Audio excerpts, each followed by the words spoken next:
Michael had the dream again. An angel stood before him, its presence calm yet firm. "Go back," it said, just like before. He woke up in a cold sweat. The dream had been coming for weeks, always the same message: go back. But where? To what? He hadn't left anything, or so he thought. At breakfast, he told his wife, Sarah. "Maybe it's like when the angel appeared to Joseph in a dream," she said, flipping through her Bible. "Do not be afraid to take Mary as your wife." Matthew 1:20. Michael sighed. But Joseph knew what the angel meant. "I don't." "Pray about it," Sarah said. Michael nodded but didn't. He went to work, kept busy, and ignored the dream.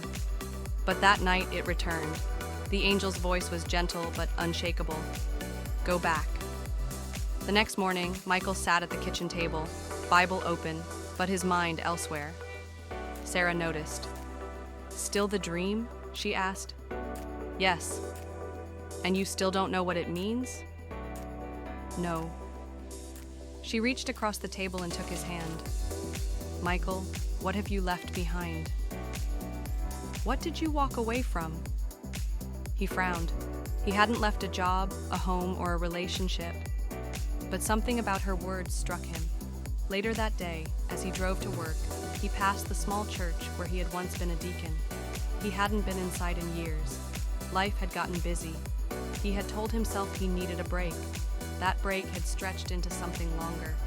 He looked away and kept driving. That night, the dream came again. This time, the angel spoke more. "You know where. You know why. Go back." Michael sat up in bed. He knew.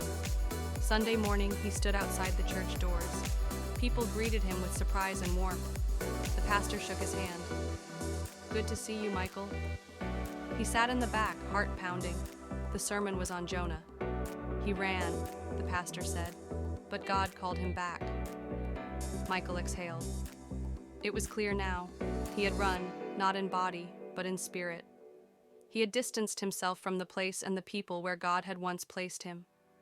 After the service, an elderly woman approached him. "I prayed for you," she said. Michael blinked.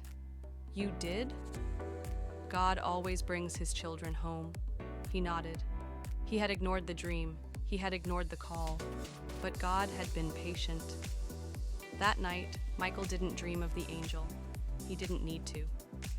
He had finally listened. The angel's message wasn't about going back to a place. It was about going back to God.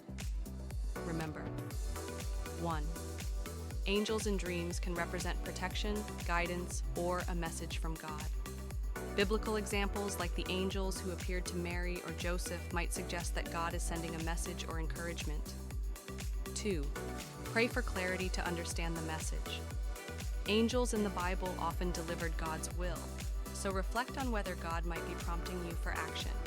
And lastly, 3. If you feel blessed by this video, please like and share this video with a friend or a loved one to bless them or encourage them through any situation they may be going through.